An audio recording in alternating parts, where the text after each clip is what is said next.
స్టూడెంట్‌గా ఉండేటప్పుడు మనం ఎలా చదవాలి? ఎలా చదివితే మనం లైఫ్‌లో బాగా సెటిల్ అవుతాం? అసలు స్టూడెంట్‌గా ఉండేటప్పుడు మనకి పుస్తకాలతో ఒక ఎమోషనల్ బాండింగ్ ఉండాలి. కోపం, బాధ, ఏడుపు, ఆనందం అసలు ఏ విషయమైనా కూడా మనం పుస్తకాలతో షేర్ చేసుకోగలిగి ఉండాలి. అంటే మనం ఏ సందర్భంలోనైనా మన పని మనం చేసుకోగలిగి ఉండాలి.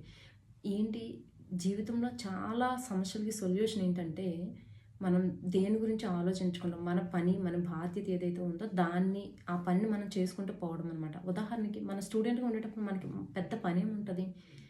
ప్రైమరీగా మన పని ఏంటి? మన బాధ్యత ఏంటి? చదువుకోవడం. సో, మనం ఏ సందర్భమైనా, ఏ సిట్యుయేషన్ అయినా, ఏదేమైనా అట్ ఎనీ కాస్ట్ నువ్వు ఆనందంగా ఉన్నావా, బాధగా ఉన్నావా ఏదైనా కూడా పుస్తకాలతో షేర్ చేసుకుంటూ మనం చదువుకుంటూ ఉంటే జీవితంలో ఉన్న సమస్యలన్నీ వాటంతట అవే తొలగిపోతాయి అసలు.